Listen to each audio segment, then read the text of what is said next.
Dieu te met à côté des riches pour que tu apprennes leurs habitudes. Dieu te met à côté des gens d'un certain niveau pour que tu apprennes leur manière de faire. Dieu, avant de changer ta situation, change ton état d'esprit. Il y a des opportunités que tu ne vas jamais saisir si ton esprit n'est pas encore élevé à ce type d'opportunité. Il y a des matins où tu dois te lever, cherche le plus beau restaurant de Kinshasa. Là-bas, tu vois les ministres qui sont assis.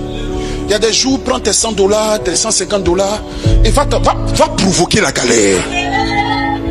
Va provoquer un ciel nouveau. Oui, commence à féconder ton esprit à ce type d'environnement. Commence à préparer ton esprit à ce type d'environnement. Vous savez, Dieu ne va jamais vous donner quelque chose qu'il ne vous montre pas. Il prend Abraham, il l'envoie sur la montagne et puis il dit regarde. Il faut regarder. Abraham dit, il dit faut compter, compte. Abraham essaie 1, 2, 3, 4, 100. Bon, 150. J'arrive pas. Dieu dit, tu as vu comment tu es mélangé? C'est comme ça que ta postérité sera. Qu'est-ce qui obligeait le pauvre Lazare de rester devant la maison de ce riche? Il y a une opportunité qu'il n'a pas saisie. Je vous l'explique. Il voyait les habitudes du riche. Il voyait le comportement du riche. Il voyait les heures à laquelle le riche se levait. Il voyait le type de business que le riche faisait. Il avait l'opportunité de tout voir. Il y a des personnes qui sont là. Dieu te met stratégiquement à côté des personnes pour que tu puisses les regarder. Mais tu ne vois pas.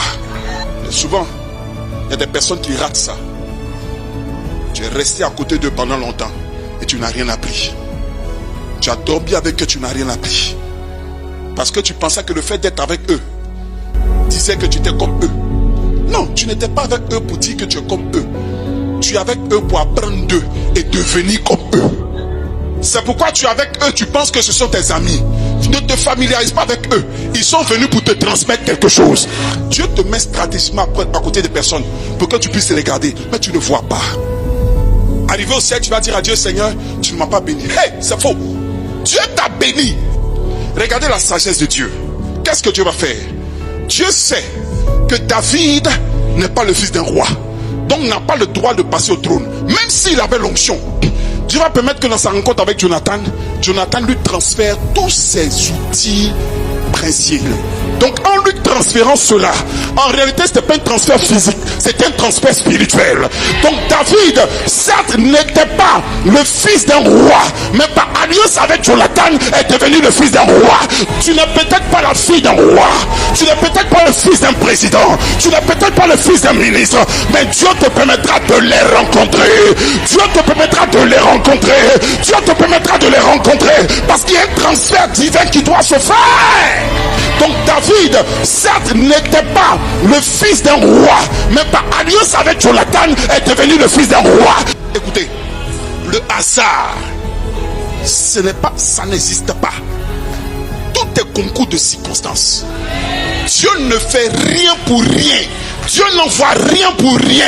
Dieu ne permet rien pour rien. Tout ce que Dieu permet, c'est parce que Dieu est en train de préparer quelque chose. C'est parce que Dieu est en train de préparer quelque chose. C'est parce que Dieu est en train de préparer quelque chose.